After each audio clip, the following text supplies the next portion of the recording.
আমার প্রিয় বন্ধুরা, 1947 সালের পর এই প্রথম একটা খুব ভালো সিনেমা বেরোলো। আজকে থেকে রিলিজ করছে। বইটা তোমরা দেখো। আজ পয়লা বৈশাখ 2025 সাল। এই বইটা আজকে রিলিজ করছে। বইটার নাম হচ্ছে হঠাৎ মায়ের ভোগে। বুঝলে, বইটা হচ্ছে বিশেষত্ব হচ্ছে কি, বেকারত্ব। আর পশ্চিমবঙ্গের সবচেয়ে বড় সম্পদ হচ্ছে বেকারত্ব, যা পৃথিবীতে আর কোথাও নেই।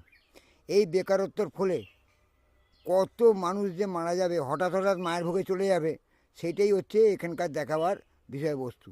তোমরা কিন্তু সবাই দেখো, নইলে মিস করবে। বেকার থাকলে কিভাবে যে তারা মরছে, কিভাবে যে কী সব করছে, বিপথে কুপথে চলে যাচ্ছে, সেটাই হচ্ছে এই সিনেমার মূল বিষয়বস্তু।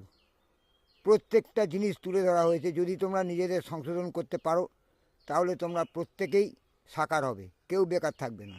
সৎ হলে এবং সত্যবাদী হলে তোমাদের কেউ রুখতে পারবে না উন্নতি থেকে। তার মধ্যে যদি তুমি একটা টেকনিক্যাল কাজ শেখো, হাতের কাজ শিখলে তার কোনো জুড়ি নেই, তোমাদের কোনো দিন বেকার থাকতে হবে না, এটা গ্যারান্টি। তাই বলছি কি, হঠাৎ মায়ের ভোগে এই বইটা রিলিজ করেছে।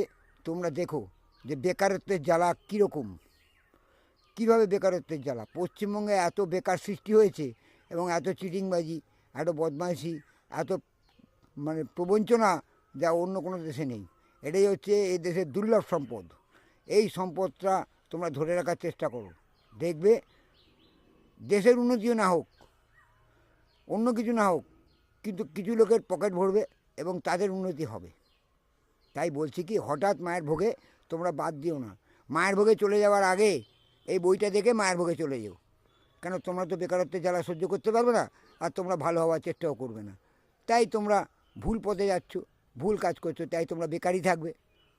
তাই বলছি কি বাবা, তোমরা সবাই এই সিনেমাটা দেখো, দেখে একটুখানি নিজেকে শোধরাবার চেষ্টা করো।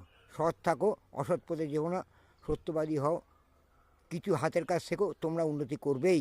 তোমাদের এই জ্বালা আর ভুগতে হবে না।